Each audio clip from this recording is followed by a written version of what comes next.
ದಕ್ಷಿಣ ಭಾರತದ ಕುಂಭಮೇಳ ಅಂತಾನೆ ಕರೆಸಿಕೊಂಡಿರುವ ಕೊಪ್ಪಳದ ಗವಿಸಿದ್ದೇಶ್ವರ ಜಾತ್ರೋತ್ಸವ ಕೇವಲ ಮಹಾರಥಕ್ಕೆ ಮಾತ್ರವಲ್ಲ 15 ದಿನ ನಡೆಯುವ ಮಹಾಪ್ರಸಾದಕ್ಕೂ ಕೂಡ ಸಾಕಷ್ಟು ವಿಶೇಷತೆಯನ್ನು ಹೊಂದುವ ಮೂಲಕ ಖ್ಯಾತಿಯಾಗಿದೆ ಅಂತಲೇ ಹೇಳ್ಬೋದು. ಮಹಾರಥೋತ್ಸವದ ನಂತರ ಏನು 15 ದಿನ ಒಂದು ಪ್ರಸಾದ ವ್ಯವಸ್ಥೆ ನಡೆಯುತ್ತೆ, ಅದರ ಎರಡನೇ ದಿನ ಒಂದು ಮಿರ್ಚಿಯ ವ್ಯವಸ್ಥೆ, ಅಂದರೆ ಬರುವ ಒಂದು ಲಕ್ಷಾಂತರ ಭಕ್ತರಿಗೆ ಮಿರ್ಚಿಯನ್ನು ಕೂಡ ಇಲ್ಲಿ ಉಣಬಡಿಸಲಾಗುತ್ತೆ.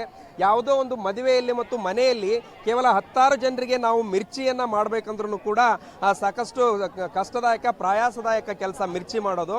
ಆದರೆ ಇಲ್ಲಿ ಗವಿಸಿದ್ದೇಶ್ವರ ಜಾತ್ರೋತ್ಸವದ ಒಂದು ಮಹಾಪ್ರಸಾದ ವ್ಯವಸ್ಥೆಯಲ್ಲಿ ಬರೋಬ್ಬರಿ 1 ರಿಂದ 2 ಲಕ್ಷ ಒಂದು ಭಕ್ತರು ಇಲ್ಲಿ ಪ್ರಸಾದವನ್ನು ಸ್ವೀಕರಿಸ್ತಾರೆ.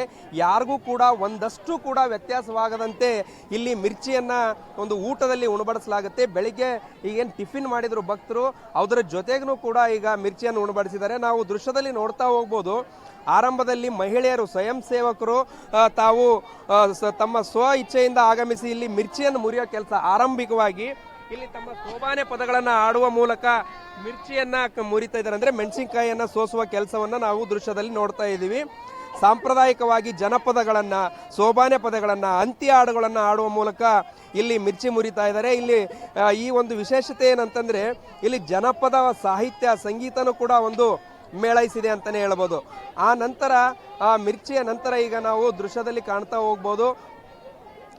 ಸುಮಾರು 15 ಕಡಾಯಿಗಳ ಮೂಲಕ 100ಕ್ಕೂ ಹೆಚ್ಚು ಬಾಣಸಿಗರು, ಅಂದರೆ ಒಟ್ಟಾರೆ 500 ಬಾಣಸಿಗರು 5 ತಂಡವಾಗಿ ಇಲ್ಲಿ ಮಿರ್ಚಿಯನ್ನು ಸಿದ್ಧ ಮಾಡ್ತಾರೆ. ನಾವು ದೃಶ್ಯದಲ್ಲಿ ನೋಡ್ಬೋದು. ಬಿಸಿ ಬಿಸಿ ಮಿರ್ಚಿಗಳು ರೆಡಿ ಆಗ್ತಾ ಇದ್ದಾವೆ ಕಡಾಯಿಯಲ್ಲಿ.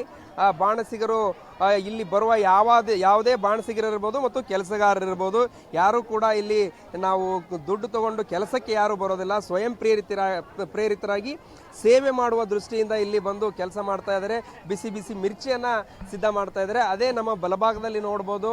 ಆ ಮಿರ್ಚಿಯ ರಾಶಿನೇ ಒಂದು ಸೃಷ್ಟಿಯಾಗಿದೆ ಅಂತಲೂ ಕೂಡ ಹೇಳ್ಬೋದು. ನಾವು ಪಕ್ಕದಲ್ಲಿ ನೋಡ್ಬೋದು. ಯಾಕಂದರೆ ಬರುವ ಭಕ್ತರಿಗೆ ಸುಮಾರು 5 ಲಕ್ಷಕ್ಕೂ ಹೆಚ್ಚು ಮಿರ್ಚಿಗಳು ಮಾಡಬೇಕಾಗತ್ತೆ. ಕೇವಲ ಒಂದಕ್ಕೆ ಮಾತ್ರ ಸೀಮಿತ ಮಾಡಲ್ಲ. ನಾವು ಮದುವೆನಲ್ಲಿ ಮಿರ್ಚಿ ಉಣಬಡಿಸ್ಬೇಕಾದ್ರೂ ಕೂಡ ಒಂದಕ್ಕಿಂತ ಹೆಚ್ಚು ಮಿರ್ಚಿಗಳನ್ನು ಕೇಳಿದ್ನಂದ್ರೆ ಆಗಲ್ಲ ಅನ್ನೋದು ಮಾತನ್ನು ಮದುವೆಯಲ್ಲಿ ಕೂಡ ಹೇಳ್ತಾರೆ. ಆದರೆ ಗವಿಸಿದ್ದೇಶ್ವರ ಜಾತ್ರೋತ್ಸವ ಹಾಗಲ್ಲ. ಒಂದಕ್ಕಿಂತ ಹೆಚ್ಚು ಮಿರ್ಚಿಗಳನ್ನು ಕೂಡ ಇಲ್ಲಿ ಬರುವ ಭಕ್ತರಿಗೆ ನೀಡುತ್ತವೆ. ಹಂಗಾಗಿ ಇಲ್ಲಿ ರಾಶಿ ಮಿರ್ಚಿಗಳು ಈಗಾಗಲೇ ಸಿದ್ಧಗೊಂಡಿದೆ. ಊಟಕ್ಕೆ ಮಾತ್ರವಲ್ಲ, ಬೆಳಗ್ಗೆ ಏನು ಉಪಹಾರ ಸೇವಿಸಿದ್ರು ಭಕ್ತರು, ಆವಾಗಲೂ ಕೂಡ ಈಗಾಗಲೇ ಮಿರ್ಚಿ ರೆಡಿಯಾಗಿದೆ ಅಂತಲೇ ಹೇಳ್ಬೋದು.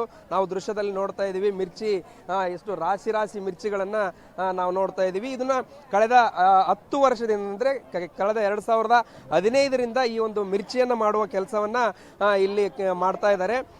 ಆರಂಭಿಕವಾಗಿ ಹೈದರಾಬಾದ್ ಕರ್ನಾಟಕ ಹೋರಾಟ ಸಮಿತಿಯಿಂದ ಈ ಮಿರ್ಚಿ ಒಂದು ವ್ಯವಸ್ಥೆ ಮಾಡ್ತಾ ಇದ್ರು. ಈಗ ಅದನ್ನು ಕಲ್ಯಾಣ ಕರ್ನಾಟಕವಾಗಿ ಬದಲಾಗಿದೆ. ಈಗ ಕಲ್ಯಾಣ ಕರ್ನಾಟಕದ ಒಂದು ಹೋರಾಟಗಾರರ ಸಮಿತಿಯ ಜೊತೆಗೆ ಮಠದ ಭಕ್ತರು ಸೇರಿ ಮಿರ್ಚಿಯನ್ನು ಮಾಡ್ತಾ ಇದ್ದಾರೆ. ನಮ್ಮ ಜೊತೆಗೆ ಅವರು ಇದ್ದಾರೆ. ಅವರನ್ನೊಂದಷ್ಟು ಮಾತಾಡ್ಸೋಣ. ಸರ್ ನಮಸ್ತೆ. ಈ ವರ್ಷ ಒಟ್ಟಾರೆ ಎಷ್ಟು ಮಿರ್ಚಿ ಮಾಡ್ತಾ ಇದ್ದೀರಿ ಮತ್ತು ಎಷ್ಟು ಮಿರ್ಚಿ ರೆಡಿ ಆಗ್ತದೆ, ಏನೆಲ್ಲ ಬಳಸಿದ್ದೀರಿ ಅಂತ? ಈ ಗವಿಸಿದ್ದೇಶ್ವರ ಮಹಾಸ್ವಾಮಿಗಳವರ ಆಜ್ಞೆಯಂತೆ ಈ ವರ್ಷ ಸುಮಾರು 25 ಕ್ವಿಂಟಲ್ ಹಸೆ ಕಡಲೆ ಹಿಟ್ಟು, 21 ಕ್ವಿಂಟಲ್ ಹಸಿಮೆಣಸಿನಕಾಯಿ, ಸುಮಾರು 12 ರಿಂದ 15 ಬ್ಯಾರ್ಲ್ ಎಣ್ಣೆ, ಜೀರಿಗೆ, ಸಾಸಿವೆ, ಅಜ್ವಾನ ಸೇರಿದಂತೆ ಅಗತ್ಯ ಪದಾರ್ಥಗಳೊಂದಿಗೆ ಮಿರ್ಚಿ ತಯಾರಿಕೆ ನಡೀತಾ ಇದೆ. ಸುಮಾರು 5 ರಿಂದ 6 ಲಕ್ಷ ಮಿರ್ಚಿ ಆಗುವಂಥ ಸಾಧ್ಯತೆ ಇದೆ. ಎಲ್ಲ ಸಿದ್ಧತೆ ಮಾಡಿ ಭಕ್ತರಿಗೆ ಉಣಬಡಿಸುವಂಥ ಕೆಲಸ ನಡೀತಾ ಇದೆ. ಅಲ್ಲ, ಒಟ್ಟಾರೆ ಎಷ್ಟು ಭಕ್ತರು ಇವತ್ತು ಊಟ ಮಾಡುವ ಒಂದು ನಿರೀಕ್ಷೆ ಅಂತ? ಸುಮಾರು ಇವತ್ತು ಜಾತ್ರೆಯ ನಿನ್ನೆ ರಥೋತ್ಸವ ಆಗಿದೆ. ಇವತ್ತು ಅದಕ್ಕಿಂತ ಜಾಸ್ತಿ ಜನ ಇರ್ತಾರೆ. ಸುಮಾರು ಒಂದು 2 ಲಕ್ಷ ಜನ ಇವತ್ತು ಏನು ಮಹಾದಾಸೋಹದಲ್ಲಿ ಪ್ರಸಾದವನ್ನು ಸ್ವೀಕಾರ ಮಾಡುವಂತಹ ನಿರೀಕ್ಷೆ ಇದೆ. ಅದ್ರ ತಕ್ಕಂಗೆ ನಾವು ತಯಾರಿಯನ್ನು ಮಾಡ್ಕೊಂಡಿದ್ದೀವಿ. ಇದಿಷ್ಟು ಇವತ್ತಿನ ಒಂದು ಮಿರ್ಚಿ ಸೇವೆಯ ಮಾಹಿತಿ ಮತ್ತು ವಿಷಯ ಅಂತಲೇ ಹೇಳ್ಬೋದು. ಶರಣಬಸವ ವಿಲೇಕರ್, ವಿಶ್ವವಾಣಿ ಟಿವಿ, ಕೊಪ್ಪಳ.